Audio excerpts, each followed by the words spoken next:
लो से रिकवरी जरूर देखने को मिली है। यहाँ पर नतीजे भी अच्छे ही थे कंपनी के। चलिए अब फोकस करते हैं कुछ ऐसे स्टॉक्स पर जहां पर थोड़ा सा मुनाफा वसूली का साया आने लगा है। उनमें से एक स्पेसिफिक ट्रेड है जो दरअसल फार्मा काउंटर है, डीवीज लैब।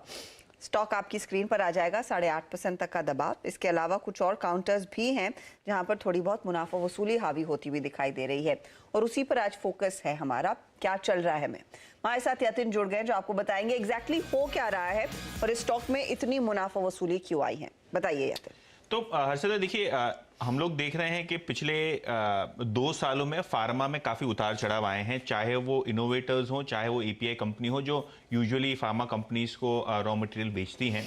वहाँ आपको अब खास करके प्रेशर दिख रहा है। क्यों दिख रहा है? क्योंकि पिछले साल का बेस जो था उसके अंदर कोविड की दवाएं, कोविड के रॉ मटेरियल्स वो अपने जो है कस्टमर्स को सप्लाई कर रहे थे, एमएनसी फार्मा कंपनीज को सप्लाई कर रहे थे। इस क्वार्टर में क्या चेंज हुआ है? पिछले क्वार्टर में अगर हम देखें तो मैनेजमेंट्स ने ये कहा था कि 1-2 क्वार्टर्स चाहिए संभलने के लिए, देखते हैं क्या होता है। लेकिन इस क्वार्टर के नतीजे भी देखें तो काफ़ी ज़बरदस्त तरीके से बुरे हुए हैं।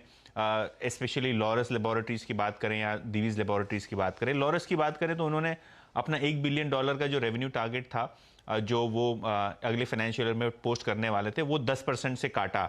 सबसे पहली बात। दूसरी बात, अगर हम डीवीज की बात करें तो पिछले क्वार्टर ही उन्होंने किसी भी प्रकार का गाइडेंस देने से मना कर दिया था क्योंकि टाइम्स काफ़ी चैलेंजिंग थे और काफ़ी उतार चढ़ाव हमने रिजल्ट्स में देखे थे। और अगर हम यहाँ की भी बात करें डीवीज लेबोरेटरीज की, तो 2 बजे मैं कॉन्फ्रेंस कॉल सुन रहा था तो डीवीज ने 2-3 चीज़ें कहीं। सबसे पहली बात कि हमारे बिजनेस को क्वार्टर ऑन क्वार्टर बेसिस पे ना देखा जाए क्योंकि काफ़ी चीज़ें जो है बदली हो जाती है मार्केट प्लेस में।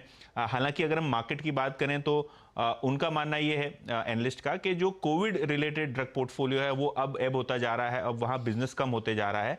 और अगर हम कंपनी की बात करें तो इनका मानना ये है कि जो कस्टम सिंथेसिस बिजनेस है या जो थेराप्टिक्स का बिजनेस है वो पिकअप हो रहा है क्योंकि जब कोविड का काल था तब फोकस वहाँ था और अब फोकस जो है जेनेरिक्स बिजनेस पे आने वाला है। तो कहीं ना कहीं ये जो सेगमेंट्स में बहुत वेरिएशन आ रहा है, लॉजिस्टिक्स कॉस्ट और रॉ मटेरियल कॉस्ट भी बढ़े हुए हैं क्योंकि एनर्जी कॉस्ट ग्लोबली बढ़ चुके हैं।